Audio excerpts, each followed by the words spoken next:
Every single day, millions of people with type 2 diabetes are facing this silent threat, the slow, steady failure of their kidneys.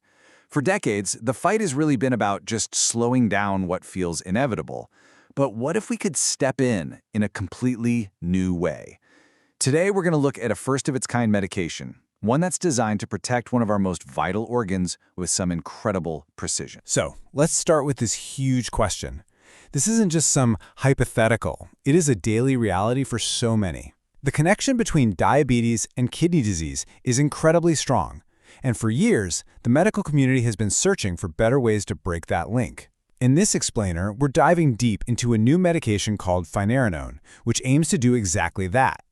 And hey, to make sure these ideas really stick, I'm going to drop in a few questions as we go. Think of them as little knowledge checkpoints. Here's the first one to get you thinking. What is the medical term for that long-term kidney damage we often see with diabetes? We'll circle back and go through all the answers at the very end. Okay, so let's really get a handle on the problem first. Type 2 diabetes and chronic kidney disease, they're a dangerous duo. When you have them both together, they can kick off this cascade of damage that leads to some really devastating health problems. To make this all feel a bit more real, let's talk about Alex. Imagine he's been managing his type 2 diabetes for years, doing everything right. But his latest tests, they show his kidneys just aren't working like they used to. He's now officially in the early stages of chronic kidney disease. So for Alex and millions of people just like him, all those years of high blood sugar have started to damage the super delicate filters inside his kidneys. And this is what triggers a really harmful cycle. The body's own defense system, its inflammatory response, goes into overdrive and leads to something called fibrosis, which is basically just a fancy word for permanent scarring. And over time, that scarring just relentlessly chokes off the kidney's ability to do their job, pushing them closer and closer to failure. Now, for someone like Alex, this new drug offers some real hope. This medication, Finerenone, is sold under a specific brand name. It's a key detail, so keep your ears open for it. What brand name is Finerenone sold under? But what if you could actually interrupt that whole damaging cycle? Well, that brings us right to the heart of this explainer, a totally new kind of shield for the kidneys. And here it is, Finerenone, also known by that brand name you see right there, Corindia. Now, the U.S. Food and Drug Administration, the FDA, they call this a first-in-class medication. And that, my friends, is a really big deal. It means Finerenone works in a completely new and unique way. It's not just another version of an old idea, it is a fundamentally different strategy. And what's so critical here is what it blocks. The specific type of receptor it goes after is the key to its special status. So here's our next checkpoint question. What specific type of receptor does Finerenone block? So what actually makes it so different? Well, the clue is right in the name. Finerenone is a non-steroidal mineralocorticoid receptor antagonist. You see, the older drugs like spironolactone were steroidal. They did their job, sure, they blocked the target receptor, but they also tended to mess with other hormone receptors, like the ones for androgen and progesterone. And that could lead to some really unwelcome side effects like gynecomastia, which is breast enlargement in men. Finerenone was literally engineered to be more selective, to hit its target with precision, without causing all that collateral damage. This targeted approach is frankly pretty impressive. But how does it actually stop the damage happening inside the body? Let's get into the mechanics of it. I love this analogy because it makes a really complex process super clear. Just imagine the mineralocorticoid receptor, or MR, is a lock.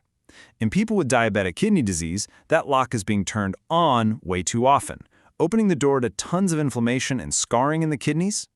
Finerenone is like this unique key that fits perfectly into that lock, but instead of turning it, it just sits there, physically blocking any other key from getting in and causing trouble. For a patient like Alex, this is huge. It means shutting down those constant signals that are telling his kidneys to get more and more damaged. And this super targeted approach has a major upside. The fact that it's non-steroidal gives it a huge advantage over the older drugs, especially when it comes to side effects. So for your next checkpoint, what is the main benefit of Finerenone being a non-steroidal antagonist? This table right here gives us the hard data, the proof of Finerenone's precision. These numbers show how strongly the drugs bind, and remember, a lower number means a stronger bond. So notice, Finerenone binds to its target, the mineralocorticoid receptor, incredibly powerfully, with a value of just 18. But then look at the other receptors, the ones linked to those nasty side effects. Its binding is incredibly weak, with a value of over 10,000. This data shows us exactly what it was designed to do: deliver a powerful punch right where it's needed with almost no interference anywhere else. So, the science is cool for sure, but in medicine, it's all about the evidence. Let's dig into what the clinical trials actually found and balance those proven benefits with the known risks. Okay, this is the really crucial data from a massive study of over 5,600 patients. They looked at a combined endpoint, a major drop in kidney function, progressing to actual kidney failure or death from kidney disease. And the results are just crystal clear. In the group that got a placebo, a sugar pill, 21% of patients hit one of those terrible endpoints. But in the Finerenone group, that number dropped to 18%. That is a meaningful, life-changing reduction in risk. Of course, there's always a flip side. This benefit comes with a primary side effect that doctors have to watch like a hawk. In fact, it's the most common one, affecting more than 1 in 10 people. Here's your next question. What is the most common side effect of Finerenone? And because of that risk, this drug isn't for everybody.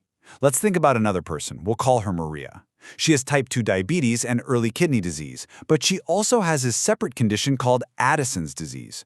For her, Finerenone is what we call contraindicated. It is completely off the table. This is a critical safety point, so try to remember this one. Finerenone must not be used in patients with which specific condition. The absolute key to using Finerenone safely is managing its side effects, and the biggest risk, by far, is hyperkalemia. That's high potassium in the blood. And this makes total sense, right? The very receptor it's blocking also plays a role in balancing the body's electrolytes. Other potential issues include low sodium, low blood pressure, and itching. What this all means is that taking this drug requires a real partnership between the doctor and the patient with very careful, very regular monitoring. So let's bring it back to Alex. What does this all mean for him, practically speaking?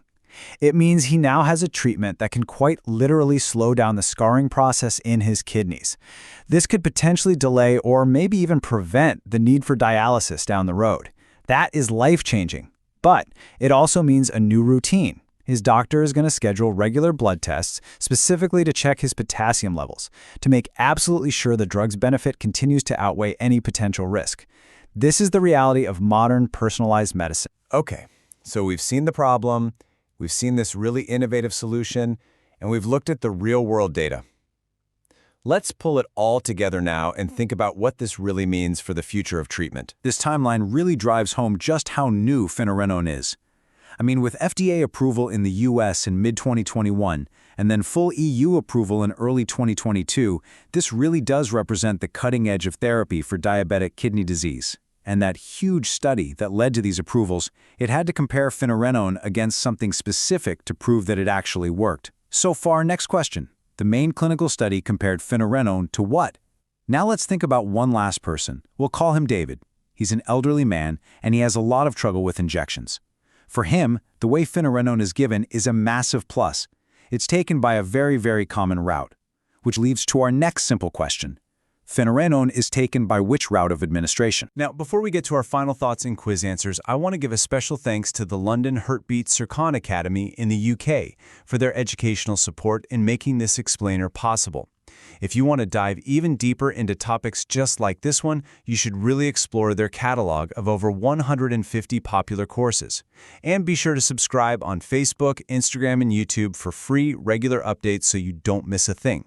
For those of you who are super keen, they even have higher-level YouTube memberships that give you early access to videos and the chance for personal guidance sessions. All right, let's do a quick-fire round of the top takeaways. Here's what you absolutely need to remember. First, Finerenone is a new first-in-class drug for CKD and type 2 diabetes. Second, its non-steroidal design makes it way more targeted than the old stuff. Third, it works by physically blocking the receptors that fuel all that inflammation and scarring. Fourth, the trials prove it works, it slows down the disease. And finally, number 5, the main risk is high potassium, which means patients must be monitored. And as we said, its novelty was officially recognized.